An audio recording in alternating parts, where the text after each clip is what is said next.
I'm Sergeant Kevin Allen with the Portland Police Bureau. First, a warning.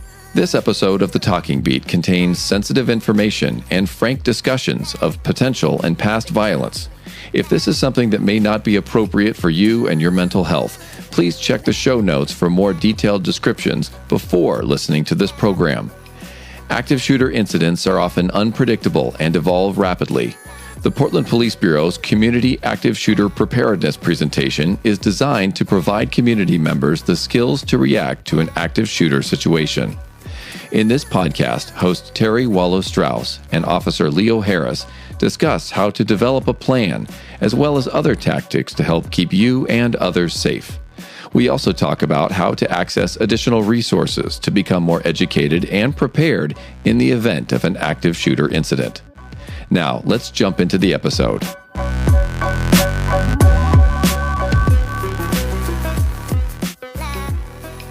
Thanks for being here today, Leo. We're here to talk about one of the most horrific things I think that people can go through in a public setting or a workplace, and that is active shooters. You're the coordinator of the Bureau's Community Active Shooter Preparedness. Correct. Yes. We have a presentation. We call it a CASP, Community Active Shooter Preparedness presentation. We stopped short of calling it training because we do know that it's information. People are definitely wanting to have that information. There's more and more information available in the media about different events that have happened that cause people to be concerned about it. And we totally understand that they are horrific events, like you said.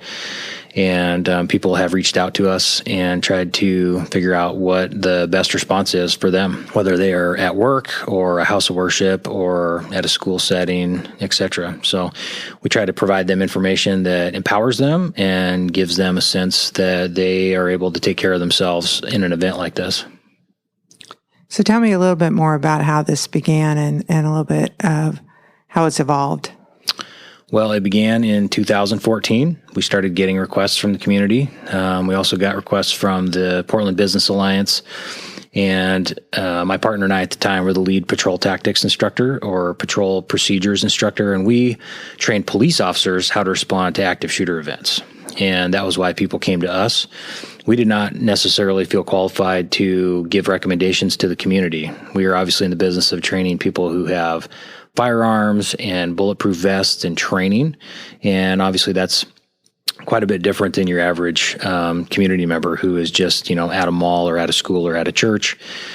We kept getting more and more requests. At some point, we realized that we needed to start providing that information for our community members. And so we did quite a bit of research, and we came up with a presentation in 2014, and we've started giving it to community members here and there. We're trying to streamline the process where people can request a presentation. We've tried to increase the amount of presenters, and we have probably given 200 or so presentations so far.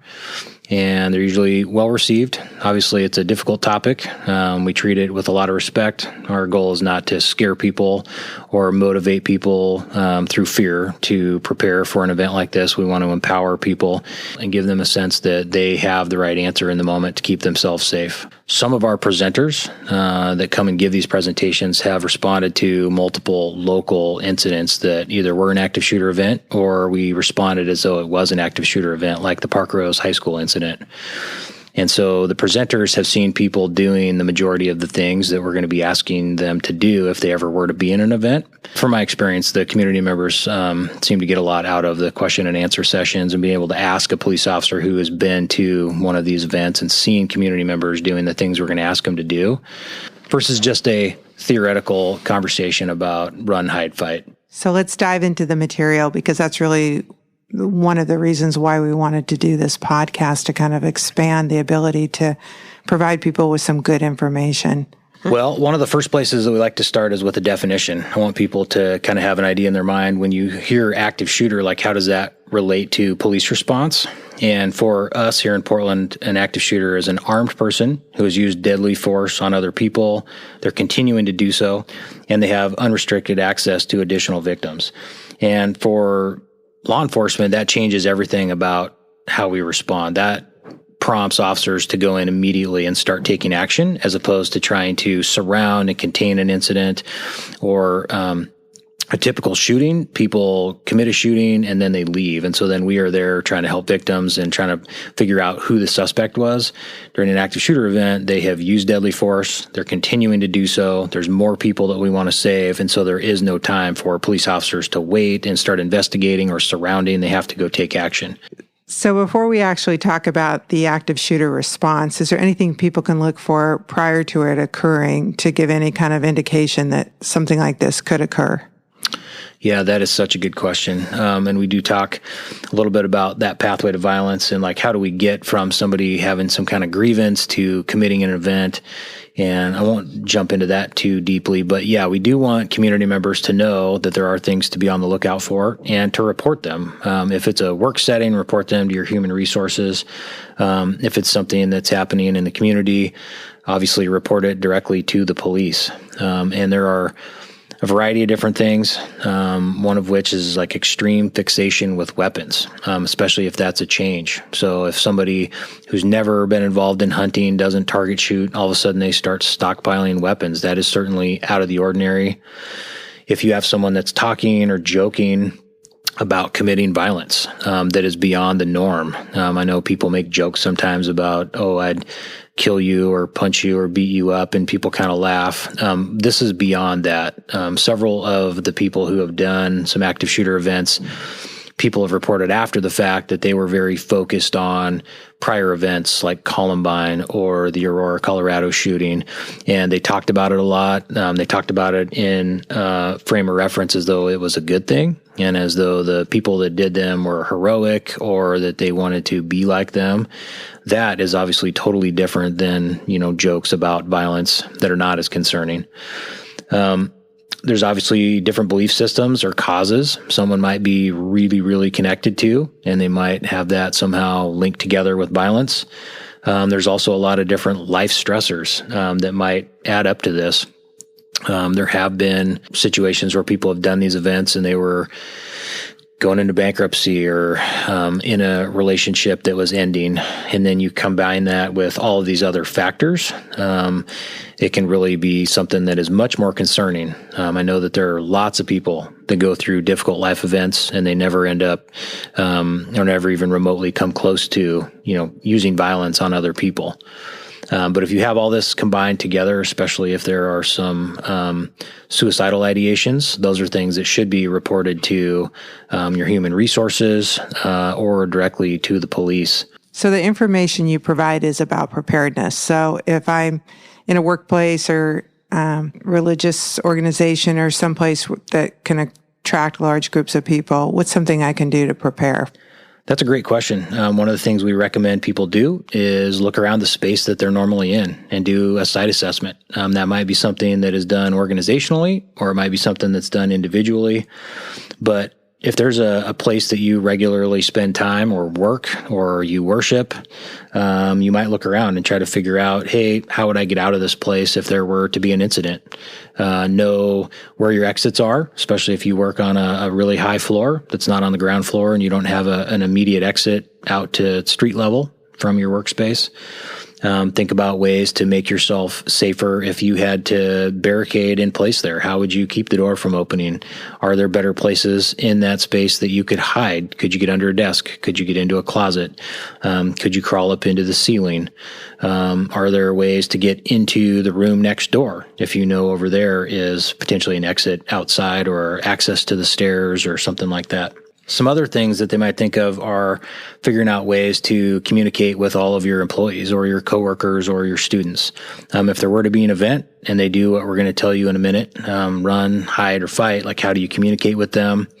On the front end, if an incident were to begin, how do you let people know that there's an incident happening? And if you have a large campus or a large building with multiple floors, you could have an event happening at the main lobby and other people that are there that don't even know. So how do you let them know, hey, go keep yourself safe? So is there an intercom system, or are there ways through text notifications, et cetera, that you can let people know, hey, there's an incident happening here and you need to put your active shooter plan into place?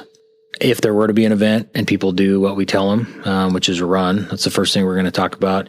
How do you account for all those people? If you have people off into the neighborhood or off into the downtown area, how do you later account for them so that you know that they're safe and that they're either on their way home and that the police don't have to look for them? Is there a way for them to check back in with bosses or supervisors? Obviously, for accountability, during fire drills and others, schools and businesses have had places that they wanted people to go congregate, and we do recommend against that. There have been a few active shooter incidents across the country where somebody used that to their advantage. They knew people were going to gather in a predetermined location and then use that as a place to try to injure people. So we recommend against that, although the trade-off is you do have less accountability of people, and that's something worth trying to figure out. How are you going to communicate with your coworkers or your students, et cetera? Another thing, and we kind of talked about it a little bit, but are there places you can identify that might be a good place to hide and stay safe? Maybe a small office room or a janitorial closet that has an inward opening door that you could easily block. Maybe you could put some food in there or some tools to help keep yourself safe in the event that you needed them. And obviously that's just good preparedness information in case we had an earthquake or any other type of natural disaster where having a case of water and a little bit of food and some tools would be a good idea. Last, we talk about having a lockout or a lockdown procedure. Schools use lockout pretty frequently. Where there's a police action or something happening nearby, but there's no reason to have school interrupted. But they lock all the doors and windows, don't let anybody in, don't let anybody out.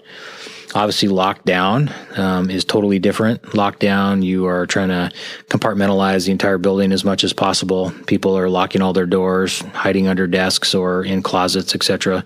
But you need to let people know that you're in lockdown or lockout, and you need to practice it a couple times so that people know what to do if that were to happen. And then you need to notify people when they're out of it so that they know it can start moving around again and that the event is over. And then the last thing we'll tell people is don't wait to have every piece of the puzzle before you put your active shooter response plan into place. A lot of times people in the immediate vicinity and even the police responding don't have enough information to know that it's an active shooter event. The people that actually know it's an active shooter event are actively trying to save their life, and they don't have the immediate ability to call 911 and give us a good idea of what's going on. So we get incomplete calls, and community members might hear loud banging or see some dust or smoke or people yelling or running away. That should probably be enough for people to enact their active shooter response plan without waiting or going to check it out and be like, oh, what's happening, and getting closer, which we know people have done in the past, just partly curiosity and partly they want to maybe help respond. And that might be good in a lot of different situations. But in a true active shooter situation, we do not want anybody but trained professionals with the right equipment actually going to respond. So we recommend to everyone, don't wait to have every piece of the puzzle. If you start getting just a few clues that an active shooter event might be happening, put your plan into place and get yourself to safety. So the worst has happened and you're in it. And you've just talked about run, hide, fight. So let's talk about your response if you are in an active shooter incident. So, like you said, the worst has happened. What can community members do to keep themselves safe? First and foremost, we've already said it, run. And if you can't run, that's understandable. What we basically mean is get away from the incident. If you are hearing loud bangs or screaming or seeing some smoke, or you're starting to get an idea that something bad has happened, remove yourself from the area. Hopefully you've already worked on some kind of site assessment. You know how to evacuate. If it's a place that you're regularly in, like work or school or a house of worship. So in conjunction with the run part, we want people to go far enough away that they're actually safe. We have seen a couple of events where people just moved outside the building and they did not know that the shooter inside was actively running around the building looking for more victims and ran past some doors that could have led to the outside, and they didn't know that there were people just outside. I imagine that they would have opened those doors and gone out there if they had known that. So we do recommend people get far enough away that you're actually safe, and that might be several blocks. That might be into another business or into a home, far enough away that you are actually safe. So is there anything else about running that we need to cover? Yes. We do want people to think about other ways to run or other ways to just evacuate. That might be breaking out a window. That might be kicking through a wall and into another room. So we don't want people to feel like they're stuck if they just can't go through the only door that's available. Maybe that's shut and they're hearing some type of shooting out there or other things that lead them to believe an active shooter event is happening. And if they're on the ground floor or maybe even the first floor off the ground, breaking a window and trying to get away might be an option. Or maybe the next room over has access to the outside or stairs or an elevator, and the only thing between you and that room is sheetrock, and you might be able to use a table or a chair or something else to get through that wall. And we want people to be able to think outside the box a little bit like that. If it is truly a life or death situation, they need to think of all the options to get away. And it's obviously easier if you've thought about that ahead of time. If you've thought, I know in my normal office or where I work, the next room over has access, or I could get out of this window. I need to make sure I have something available to me to break this window out if I needed to in an event like that. After the run piece, if people don't have the ability to run, either they are in a place where they can't, maybe they're in a multi-level structure, or maybe the event is just happening too fast and there's no way to get out, then we recommend that people hide. And preferably you're able to hide behind something that actually stops bullets. We call that cover. But concealment, just something that shields you from view, is definitely better than nothing. We've seen incidents where active shooters did not know somebody was there, and those people were much safer, and the active shooter ran past them not knowing they were there. As far as hiding, you're kind of limited to the area that you're in. Is this normally the office that you're in, or are you in a classroom, or are you in a church, or are you at the mall? And so immediately we would ask people to look around and figure out the quickest, safest place they could hide just to get out of view. And then we would want people to continue to make their hiding spot better. And what I mean by that is, if you're not hearing any loud noises, you're not hearing screams, things like that, maybe you could barricade the door and then go back and hide more. Maybe you could lock the door. Maybe you could, instead of just hiding under a desk, maybe you have a little extra time and you could get into a closet, or you could look for a spot in the roof to crawl into, or whatever may be an additional better hiding spot. We don't want people, when they are hiding, to just stop at that point. We want them to continually think about, are there better options? If you're hearing loud noises and you think there's an active shooter happening near you, and then that fades away, maybe that would be the time to then break out a window and run. Or maybe that would be a time to try to get into a different room, or maybe you have access to the outside. Or maybe you don't really have any options, and staying put is your best likelihood of success to keep yourself safe. And that's fine too. We just want people to continue to think about trying to make their spot better. When people are hiding, we also want them to put their cell phones on vibrate. Obviously, a cell phone is something that pretty much everybody has these days. They usually have them with them. And we do want you to be able to communicate, and we want you to be able to stay up to date on information. I know that the active shooter events that I've responded to, the people that we were coming across that were hiding actually had some of the best information because they were communicating. They knew where the suspect was and what the status was of them almost faster than law enforcement knew. One question that always comes up for us during our presentations is whether or not people should barricade a room like a classroom. And we generally recommend barricading, putting tables and chairs in front of the door. There might be a situation where the door has a window in it, and people bring up the fact that if you pile tables and chairs in front of the door, that could give the suspect information that there's people in that classroom. And that is definitely one of the trade-offs. What we have not seen is people who've committed an active shooter event going to extra lengths to try to get into a classroom or break through barricades. We have not seen them very often bring tools and do things that would defeat the barricading.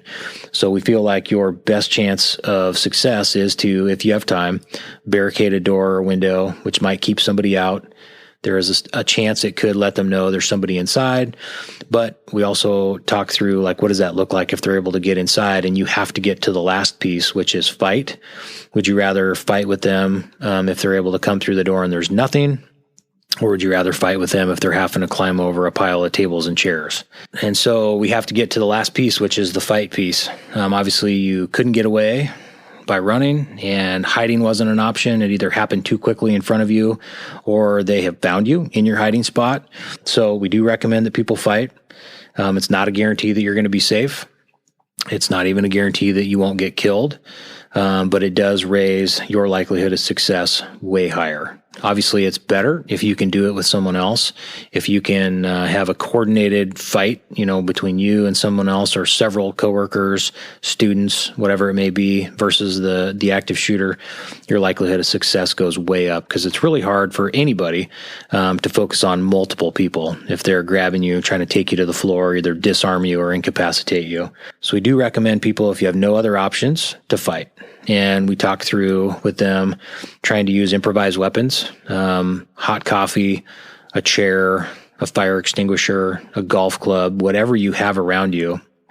And as weird as this might sound, just coming after somebody with bare hands might not be as successful as having like a ballpoint pen in your hand and doing what you can to try to incapacitate them. And you are not going to get in trouble if this is truly an active shooter and they have used deadly force and they are continuing to try to use deadly force on people, and you injure or kill this person while keeping yourself and other people safe. You are not going to get in trouble. Obviously, recommending to people that they fight with an active shooter is not something that we do cavalierly. We know this can be probably one of the most terrifying things you could ask somebody to do.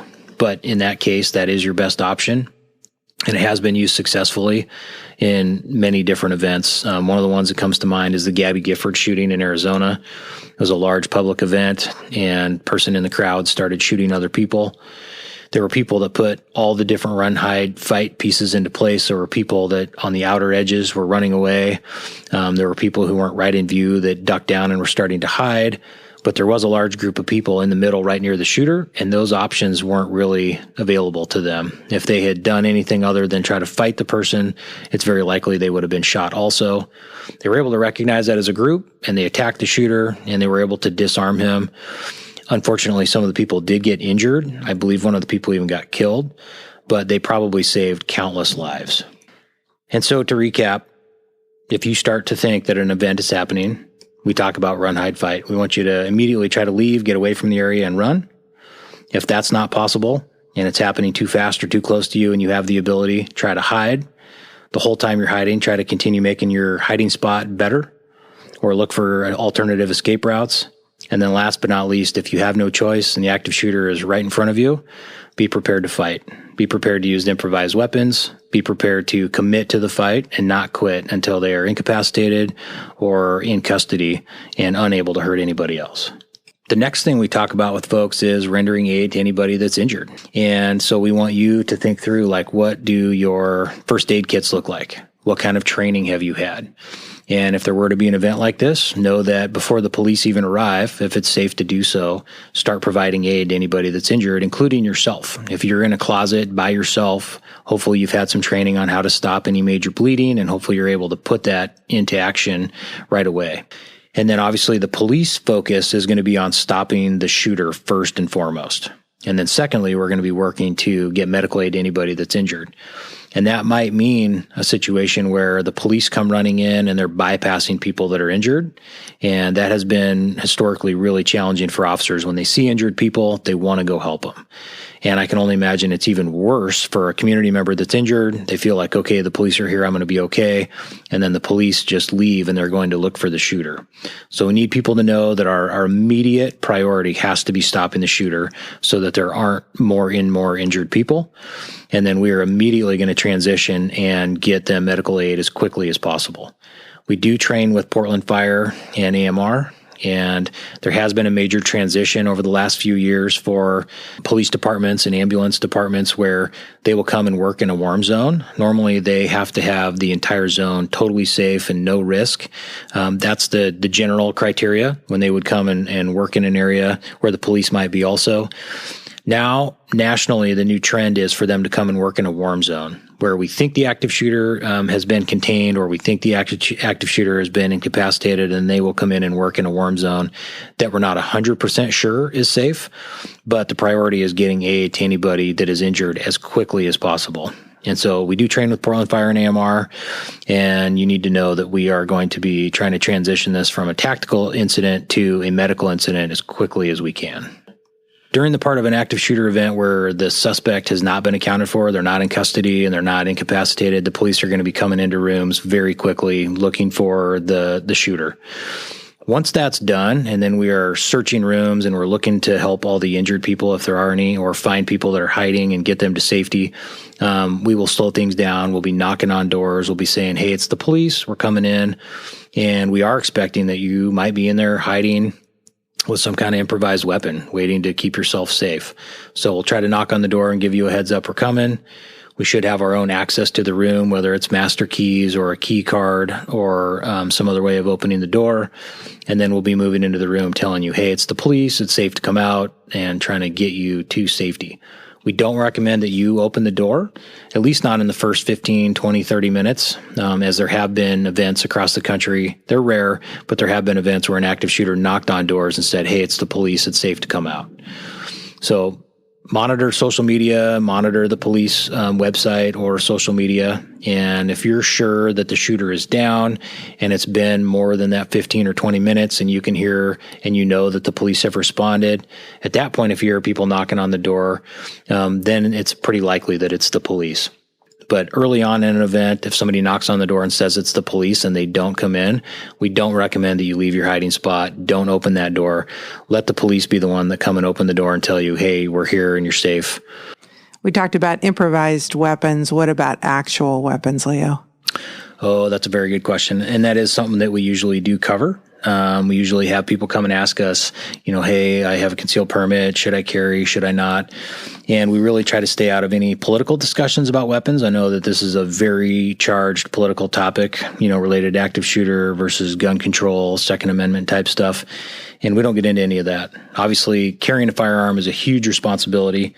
And so we do talk with community members and our police officers who might be off duty and carrying a firearm. We talk about ways they can make the situation better.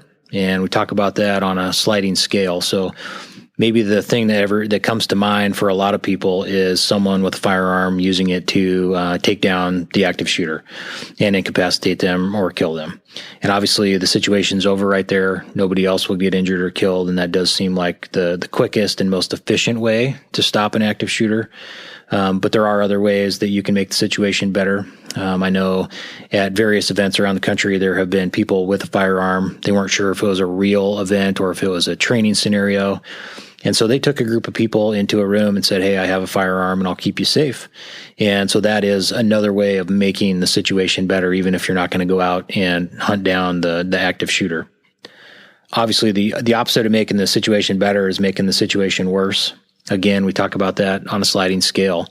I think worst case scenario is you try to go take action against an active shooter and you're unsuccessful and you injure or kill some innocent community member while trying to do something that would be helpful to everybody. But maybe either your skills and abilities or your weapons limitations are so that you're not successful. And obviously that's kind of worst case scenario. But you could be also misidentified as a threat or as the shooter. There have been incidents across the country where a good person with a weapon trying to take action and keep people safe is mistaken as the shooter by police or other members who are trying to stop the shooter. And that can have tragic consequences. Still worse, but not as bad. Even just getting misidentified. I know there have been events where somebody pulled a weapon. They were trying to decide if they were going to go take action or not. And they decided not to, and they holstered. But in that time where they had their weapon out, community members saw them and then reported them as an additional shooter, which made the situation more complicated. The police thought there were two threats and a totally new firearm and description of a suspect that they were trying to chase down. So there's a variety of ways that you can make the situation worse, not just being mistaken for the shooter or shooting the wrong person. So our recommendation for community members and for our police officers are to stay within your skills and your weapons capabilities. The other thing we recommend for people that might be armed is try to call us and let us know what your plan is. Call 911 and say, hey, I'm armed. Here's my description and here's my plan. If you're going to go actively try to go after the shooter, that would be really helpful for the police to know that there's a shooter with whatever description, and then that there is a community member or an off-duty police officer trying to take action and that they're armed, so that when we're rushing into this building, we know there might be a couple different people we encounter with a weapon. Same with if you're just going to take people into a room and keep them safe. We would be very happy to know that there's somebody in a room with a weapon ready to keep people safe, so that when we do get to that room, we know that there's somebody in there with a firearm. And the other thing we're going to do is we're going to prioritize every other room first, because there's already somebody in there keeping that group of people safe. May or may not be easy to get us that information, but if you are going to carry concealed, which is a huge responsibility, we recommend staying within your capabilities and your training. And then if you happen to be in an event like this, try to call 911 and let us know what your plan and your description is. You mentioned earlier that not everybody should call 911. When should people call 911? That's a great question. And we totally understand that everybody would want to call 911. I know that at these events, historically, thousands of people call 911 and they have all different kinds of questions. They ask the dispatchers if their loved ones are okay. They try to ask, if the suspect is in custody, things like that. And as hard as it is, we recommend people not call 911 unless they have specific information that will help us with our number one priority, which is stopping the shooter. We need to limit the amount of people that call 911. Our dispatchers easily in these situations get overwhelmed. More calls pour in than they can answer. And so they don't know if it's like the 5th call in line waiting or the 20th call that has the information that we need to be able to go and find and stop the shooter. So we tell people, if you have information on where the shooter is, we definitely want you to call 911. That is absolutely the priority. That is where the police are going to be going to as quickly as they can. If you have information on what the suspect's description would be like or the weapons that they have, we would want you to call 911 and let us know what you saw. Obviously, if you know that there are a bunch of victims in a certain area, we would want you to call and let us know that too, because we will prioritize getting to that area as soon as we have the suspect incapacitated or in custody. Texting 911, at least here in Multnomah County, is now an option. In the normal spot on your phone where you would put in somebody's name, if you just put 911, and then in the text bar, text the information to the dispatcher, you can. You cannot send emojis or videos or photos, so it's text only. And they also do not have the ability through texting to figure out where your phone is like they do if you call. So if you need to be quiet, maybe you're in that hiding phase, know that you can text 911 with that information if you have it, where the suspect is, their description, weapons, or potential areas where victims are. Know that you can text that information, but you'll need to say, I'm at the mall or I'm at work with your address, etc. And so everyone else who knows that this event is happening, but they don't have any of that information, probably should wait 10, 15, 20 minutes to make any phone calls, even to loved ones. It can really jam up the whole communication system if thousands of people are suddenly calling and texting all at the same time. And a lot of it is vital information, letting your loved ones know that you're okay. They're going to be trying to get a hold of you. Obviously, it is hugely traumatic for loved ones to know that you're at the mall or you're at a school and not be able to get a hold of you. But to help that incident resolve as quickly as possible, in those first few minutes, we really want people, if they don't have critical information that will help law enforcement resolve it, we want them to not make phone calls to 911. The other thing that we would want people to call about or send us a text is if you or someone else is injured anywhere. If you're hiding somewhere and you're injured, we would want to know that, because we're going to prioritize getting to any injured people, even if it's not a large group of injured people. If you're hiding somewhere in a closet, and you can let us know where that is, that would be something else we'd want you to text or call 911 about. And I'm going to give a little plug for our public information officer, because that will be one of the first things that our PIO and our strategic communications team would be doing, is creating some kind of phone bank or someplace for some people to call to ask any kind of questions that aren't related directly to the incident.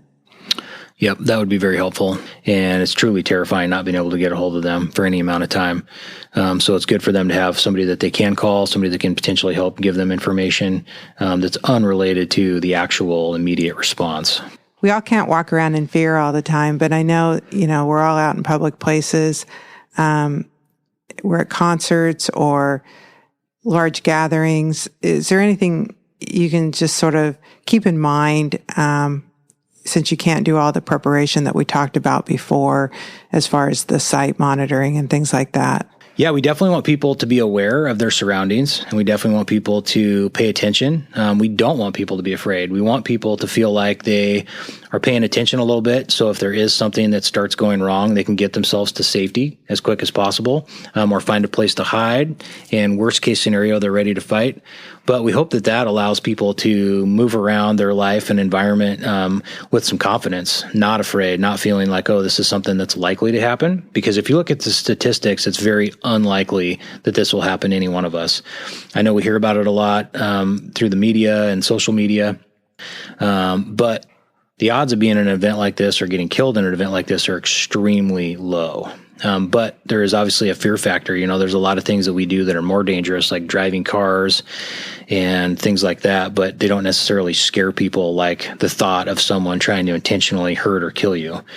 That is obviously much more terrifying, but thankfully it is much more rare. So we just recommend to people, pay attention, look around your surroundings, be paying attention for something starting to happen, and then put these 3 things into place. Try to get out of the area. If you can't get out of the area, then hide. And if not, be prepared to fight. And people might say, oh, that's easier said than done in an environment like a large church congregation or an outdoor music venue. And I would say that those probably are still the same. You're going to have people in that same immediate area all doing different things. You'll have people towards the edges trying to get away.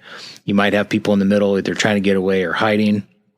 And then the people that are closest to the shooter, those might be the ones where their best option is to actually fight and to join together as a group, take the shooter down, incapacitate them. So it doesn't matter whether you're at the mall or a school or a church or an outdoor venue. A lot of these same plans are going to overlap and being enacted by community members all at the same time. Preparation is key, as you pointed out, Leo, and that's why we wanted to do this podcast, because we really wanted to give people some good information. And I know you have limited capacity for some of this information and these presentations that you're giving, but tell us a little bit more about what other information people can find on our website. Yeah, on the website, we're going to continue to try to put more and more information on there. There should be a link there to request a community active shooter preparedness presentation, a CASP. Obviously, our capacity is a little bit limited, but we're trying to increase it. So be patient with us if you put in a request, and we'll try to get back to you. We are trying to build an online presentation that people would be able to work through in chunks, so it's not the full 90 minutes all at once. And there will also be one of the presentations that has been video that will be available online for people to watch. Thanks for being here today, Leo. This has really been some good information. And a reminder that our website is portland.gov/police, or you can follow us on our social media platforms with the handle @PortlandPolice.